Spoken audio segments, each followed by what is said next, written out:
drive. Tatum the finish. It is Banner 18. The mission demanding is mission accomplished. What's up, everyone? This is Noa Dalzell, and I'm here with another episode of You Got Boston, live here answering all your questions and giving some updates from the Celtics offseason, including some of the recent conversations that I've had with last year's players. So looking forward to this one. Feel free, as always, to put in any questions in the chat, and I'll go through questions throughout today's show, which will probably be around 30 minutes. And wanted to also share a little bit of updates that we've heard about Jayson Tatum's recovery, Jaylen Brown's recovery. I was at an event yesterday with covering an event. The Jaylen Brown visited a Boys and Girls Club in Dorchester for Juneteenth, made his first public appearance since having knee surgery, was using one crutch, as you can see, but seemed to be moving pretty well. And honestly, I wouldn't be surprised if he's able to just walk around as normal pretty soon. Didn't look like there was any significant swelling or anything like that, and he was in pretty good spirits. And he actually said afterwards that he found the whole thing to be very therapeutic. It was literally 8 days after his surgery that he was out in the community kind of doing things, that he was asking kids to explain what Juneteenth was all about. And then he was also giving them a little bit of a motivational talk about kindness and just treating each other better and treating each other with respect. And it was multiple hours. It was super, super hot in this gym. And it was a lot of fun. I always love going to these community events. Anytime, if I ever hear of any player doing something like this, I always want to be there because I think it's nice to remember that fandom and the Celtics and all of that is not just something that lives on Twitter, but it's actually something that lives in schools and communities. And so there's not a ton of opportunities, but I think Jaylen this summer has just been doing more of it. I know some people have been calling it the Don't Trade Me tour. Honestly, I think this just hasn't been covered as much. Like, I think it's been going on for a long time. But he definitely has more free time than usual because he's in Boston and he's rehabbing. And so that's kind of been where he's at so far. And then again, the NBA finals are still going on right now. So normally he would still be, last year or 2 years ago, he would have still been playing. So I think a lot of the players have new uses of time and kind of new things they can do. So that was a super cool event. We did speak to Jaylen on the record for a few minutes. You can watch that video on CLNS Media on YouTube.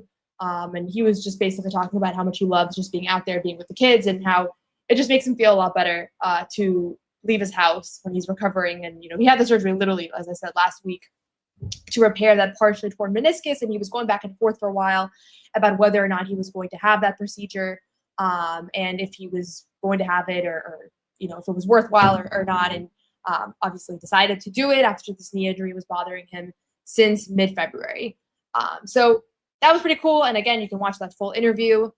Also this week, we heard a little bit about the offseason vibes at the Auerbach Center, which honestly, I think this is kind of an interesting thing that maybe fans don't know a ton about. But we have, most of these players, they took 2 weeks off after the season ended, and most of them are already back into the Auerbach Center where they're training every single day to improve their game, work on their body, get treatment, all of that. So Jayson Tatum has been at the facility regularly. Jaylen Brown has been at the facility regularly. Both of them are dealing with surgery, recovering from surgeries. Obviously, Tatum's surgery more severe than Jaylen's, but nonetheless, both of those guys are kind of dealing with things. And we talked to Torrey Craig yesterday, who is an unrestricted free agent and very well could not be returning back to Boston. He is not sure yet about his offseason plans. But it was pretty cool to hear because he's been still hanging out at the Auerbach Center, and he's been with his son, Braylon, who has been in Boston with him over the last few weeks. And they've just been getting shots up and working out. And it's very busy over there. And he kind of walked us through a lot of the players that are there. Drew Peterson also was on the Garden Report this week. That episode will be out tomorrow, so you can watch that on CLNS Media's YouTube channel. But Drew, a Celtics two-way player, he's been a two-way for the last 2 seasons, had some funny stories for us and also kind of walked through what life is like at the Auerbach Center right now. He's there regularly. Miles Norris, another two-way player, is there regularly. Baylor Shireman, who we had on the Garden Report earlier in the summer, also back in Boston after spending a couple weeks back home in Nebraska. And then interestingly, I thought these were interesting, Peyton Pritchard, who sometimes lives on the Cape in the offseason, he has been at the facility every day as well. So he's already back in action. I think he's somebody that's going to step into a larger role next season, obviously. And so that's a good thing here, is just to have some leadership and some continuity. And then Al Horford, also an unrestricted free agent, has been at the facility, which is, I don't know what to make of that exactly. I've heard that he's, Torrey Craig said that he's been working there, and he's one of the guys that's been in the mix. But the question is, like, what does that mean? That he's just not going to retire? Does that mean that he's not going to be, he just wants to stay in shape, but he might be pursuing other offers? I don't know. It's been pretty quiet on that end, but certainly I think the most surprising outcome to me right now would be Al Horford retiring. Like, I think that he has another year at least left in him based on his play, and then based on the fact that he's clearly still working out regularly. And I thought one of the best things that we got from Torrey Craig, and you can watch that full interview, we just dropped it a couple of hours ago. One of the best things was just his kind of just being around Jayson Tatum and kind of what that's been like, because those two guys, I think they were, a lot of close friends on this team, but those two guys got along pretty well from what it looked like. And asked Torrey a little bit about what their relationship was like, and also just what Tatum has been like as he's been dealing with recovering from this injury. I know you posted the video, you got to check in with Jayson, see how he's doing. How was he? Yeah, and what was it like to just be able to check in with him, 4 weeks into the rehab now? It's just to see him good, in good spirits, see him smiling and laughing and joking around, and just just have a normal conversation. Talk about us off season and what I'm up to, and I just look forward to his recovery, the progress he's making, and it's always just good seeing him in good spirits. And how do you, as a teammate, try to support him through this recovery process? I'm sure you've seen a lot of teammates go through injuries over the years, but this is a pretty big one. Yeah, I mean, it's tough, especially somebody his caliber, when they go down like that, because you just know he loves the game so much, and basketball means so much to him, and he puts so much hard work into it, and dedication and sacrifice and all of the above. And for something like this to happen at that moment, in the playoff, it's just like gut blowing, So I always try to lighten the mood up around him, not be too serious, like, make jokes to see him laugh, see him smile. But it's good to see him just active on social media, because I know probably first couple of weeks are probably the worst, and then now he's kind of getting his routine down. He's always in with his trainer doing his rehab, so I think it'll get easier as time goes on, but yeah, it's always tough seeing somebody like that go down, especially JT, especially a good person like JT. So you heard in Torrey's words, he's been around, he's been trying to cheer him up a little bit. We obviously saw him on his, I think it was his Instagram story that he posted Tatum working out, but he's been there regularly with his trainer, and I think that'll probably be the case for a lot of next season. I'm sure he'll be very much around the team, just kind of getting his rehab in and working to get better. And again, timeline for the Achilles rupture is anywhere from 7 to 15 months from the people that I've spoken with.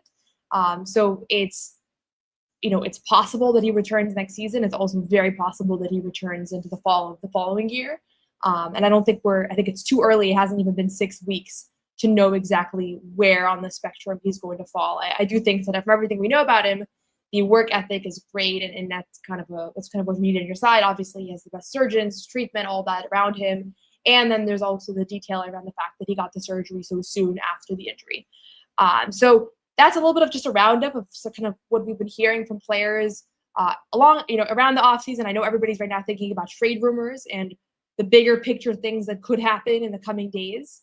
And I think for me, one thing I'll say is that it hasn't been a ton coming out of Boston. Like, I think a lot of the stuff you're hearing are from people who maybe are hearing stuff from other teams, or just regular, kind of NBA insiders, or people that just kind of report on the league at large.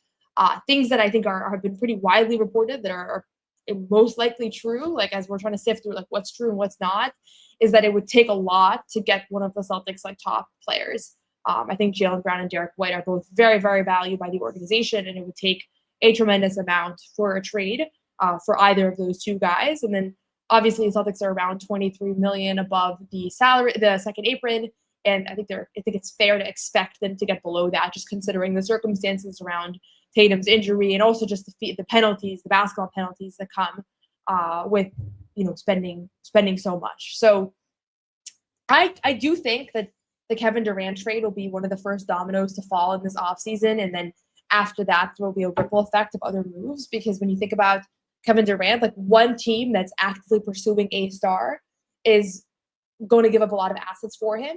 And if they're, if a different, say like the Spurs are pursuing Kevin Durant, he has reportedly put them as one of his top choices.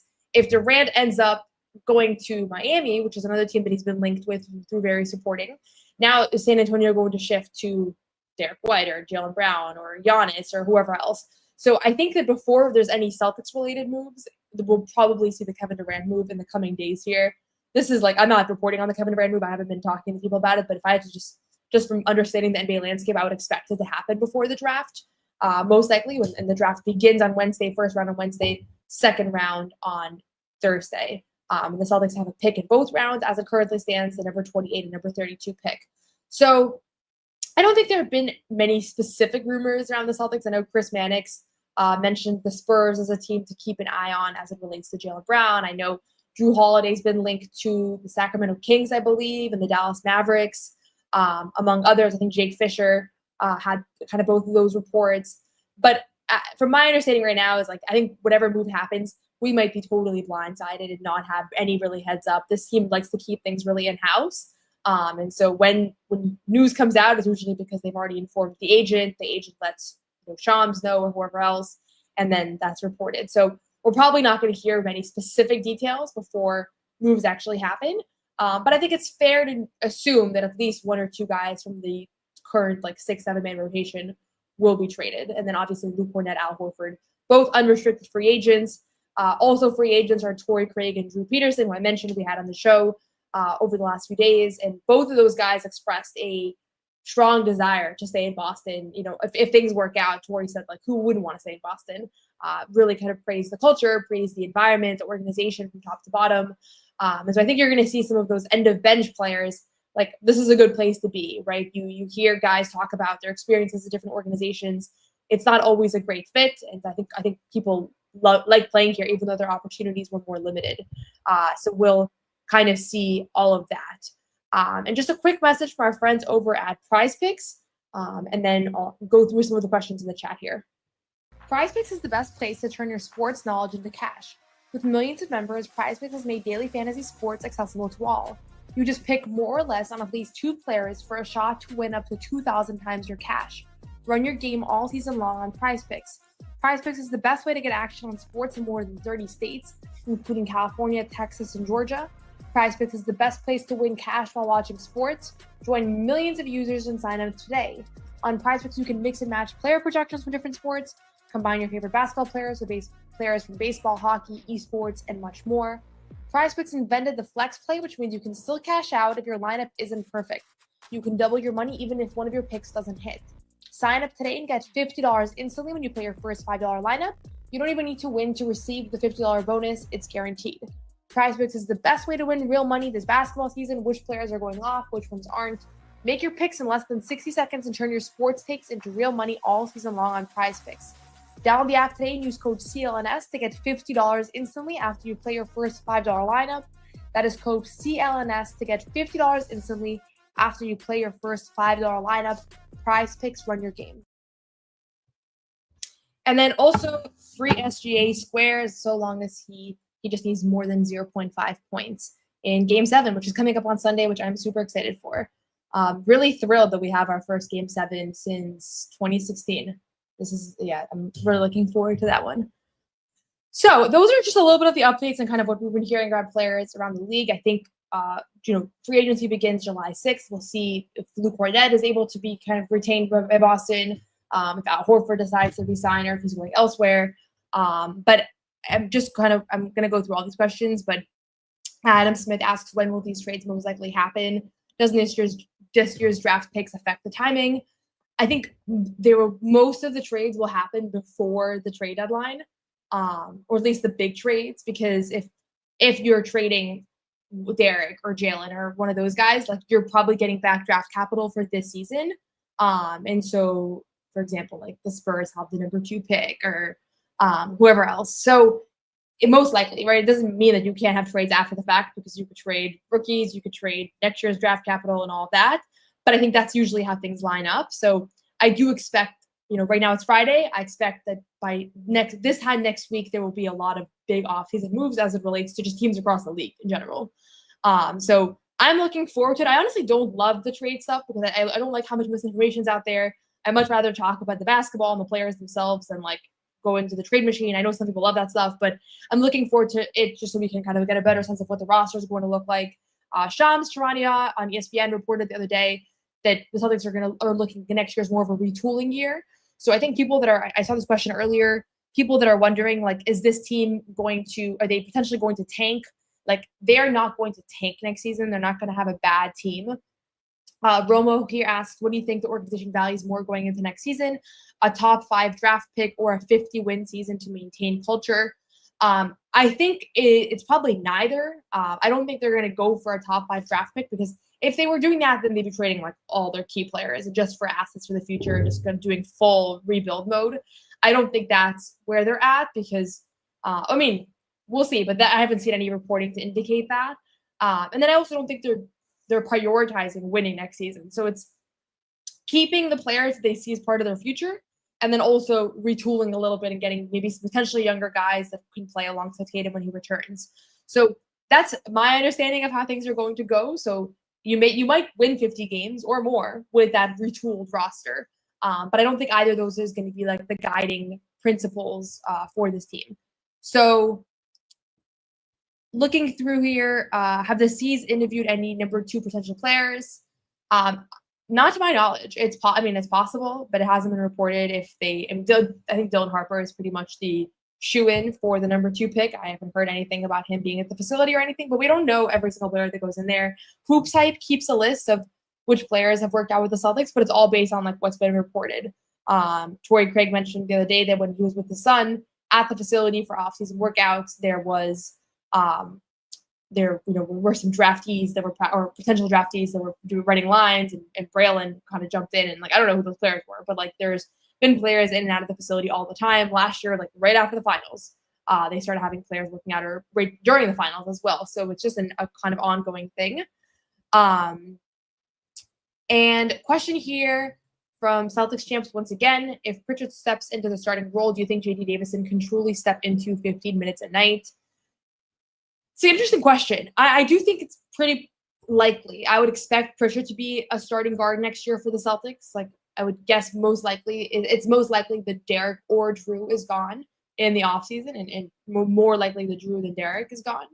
And so from what I currently understand, like it's likely that Peyton Pritchard will start. Does that mean that JD Davison steps into a backup role? I don't know. He's been on the Celtics for 3 seasons as a 2A player. Obviously had a great season last year, won G League MVP. Was super, super fun to watch in this role. Drew Peterson was just talking to us about that the other day, just like how much he just kind of figured out that level and kind of cracked the code there.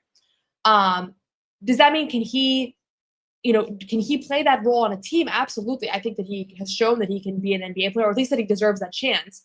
Will it be in Boston? I think that depends on the return from some of their trades, because they might make a trade, like say they trade Drew Holiday and they get back 3 young players. Like maybe they believe in those young guards more than they do in JD Davison. So that's really the question for me. JD, they did convert his contract to a standard deal ahead of the playoffs, so that benefited him financially. But there's a team option. I think they have like another 10 days until they have to pick up that option, or he'll be an unrestricted free agent. And I don't know what they're going to do, but the fact that he just hasn't really been around in Boston like the last couple of years, even last year, there were opportunities to bring him to Boston more. He was really in Maine the whole season. Drew Peterson had more of those opportunities. I don't get the sense that they view him as like a part of the future. I could be wrong, and I would love for them to give him a chance because I think that he's a fun player and that he just has so much longevity with his organization. But I think it's more likely that he's somewhere else playing 15 minutes a night next year. But it all depends. I mean, it's so hard right now. Like this whole offseason is such a massive question mark and I don't think the Celtics don't even know yet, right? Because as I mentioned, there's other teams that are waiting for other trades and other things to happen. So JD Davison is one of those guys that I think it's going to depend on what the young talent looks like by the end of the season and kind of where he falls into things. But I think that he has shown flashes of being an NBA backup guard, and he's still really young, even though he's been in the G League for 3 seasons, and that feels like a really long time. Who do I have in Game 7? I initially predicted the Indiana Pacers in 7. After they lost Game 4, I kind of lost faith because the way they lost Game 4 felt very reminiscent to the Celtics losing Game 4 in 2022, and the Warriors just kind of their greatness overshadowing everything. And so I lost faith a little bit. I did not think they were going to win yesterday, but they did in resounding fashion, and they're still my pick for Pacers in 7.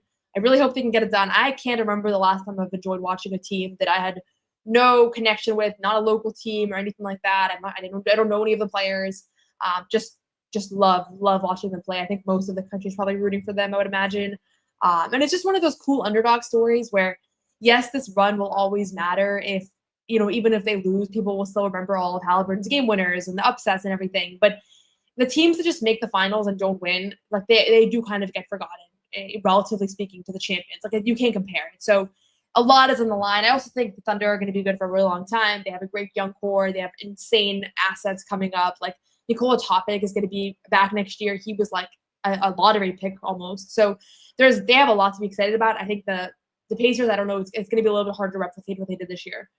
So I'm rooting for the Pacers. We'll see what happens, but I think they have a good chance here. Jarrell asks, can the C's get Jeff Van Gundy to replace Austin Ainge in the office? Who plays that role now? Jeff Van Gundy is, to my understanding, still an assistant on the Clippers.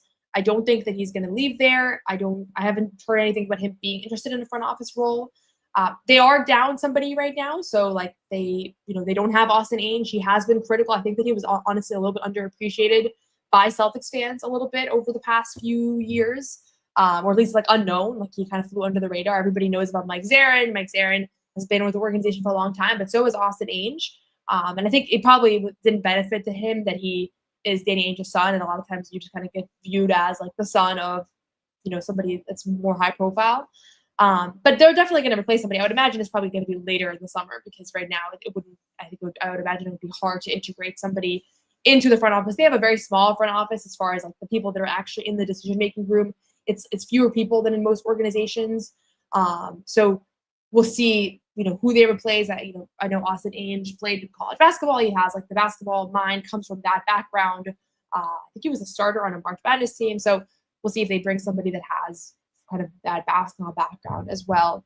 But I know Jeff Van Gundy was missed. People, his impact was really strong in his first season with Boston as an advisor.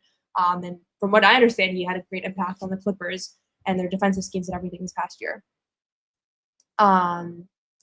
And then just as far as coaching goes, Phil Pressey will be the head coach of the Maine Celtics. So, he's going to have his first opportunity in the G League.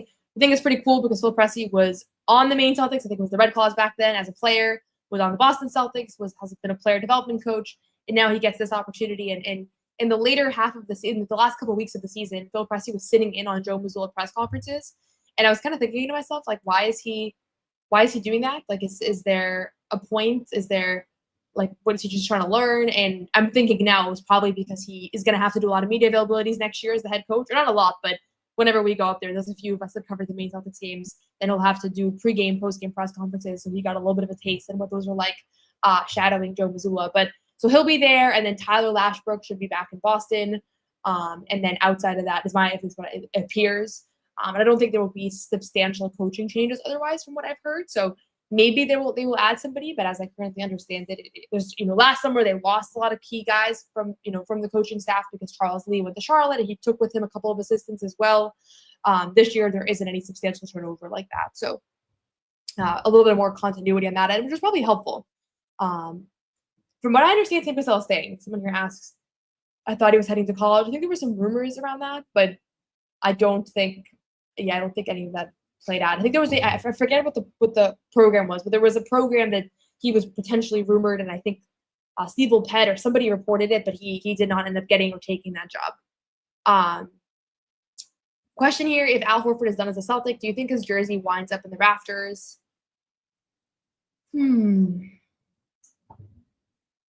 My instinct is always to be like, yes, all of these people, we retire everybody's jerseys. So I'd probably be on the more generous side as it compares to most people if you're asking that question. But I actually would say Al should retire. He should have his jersey retire in Boston. At the end of the day, like he is a Hall of Fame player. If he has the jersey retired anywhere, it would be with the Celtics.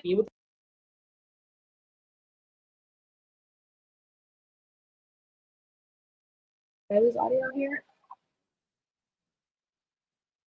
Sorry, I'm just okay. Can you?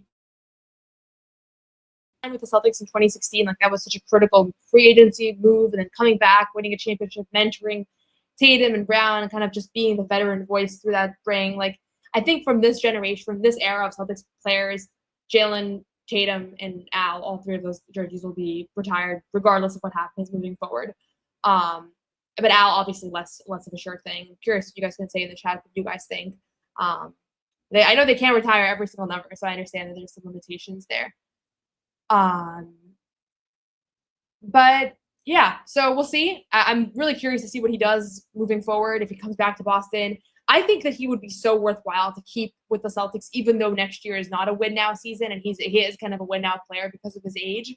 But like, if he thinks he has 2 years left and he signs like a 2-year minimum deal with the Celtics, and next year he's just kind of like one of the fixtures in the locker room and keeps a level of continuity and mentorship and all of that, and has a role to play obviously on the floor. And then next year Tatum comes back and he's still on the team. Like I could see that making sense. But if he thinks he only has 1 year left, maybe he goes elsewhere. I don't know how much the pressure of like because he won one championship, maybe now he's more comfortable not going to kind of ring chase or whatnot. So really curious. Obviously, there's a lot of big questions around this team, and Al Horford's probably not the biggest one. Probably the biggest one is what do they decide with Jaylen Brown and Derek White.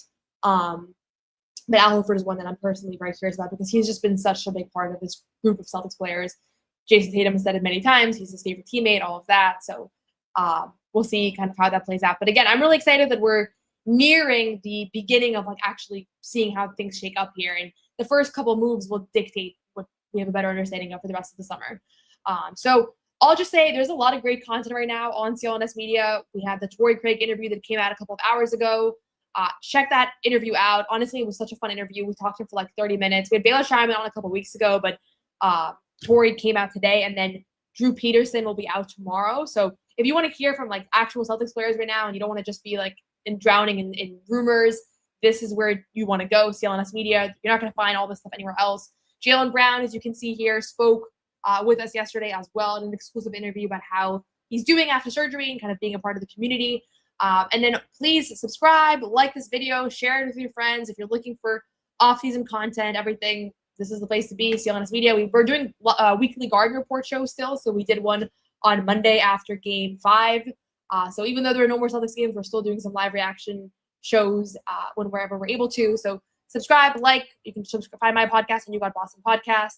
Hopefully we have some fun stuff coming up as well. And we're going to have some short draft profiles coming out in the next couple of days as well. I know people are curious. I feel like the draft doesn't have that much buzz right now because everybody kind of knows where the first couple picks are going to go. And this, from the Celtics perspective, I think there are a lot of bigger questions, but it'll be interesting to see who they're able to sign, who they bring, and kind of where things go from there. So as always, thank you for watching. Thank you for the questions. We'll have another show soon. Probably next time I do one of these, we'll have like actual news to discuss, and it won't just be about things that people are saying or community events that I'm attending. So looking forward to that.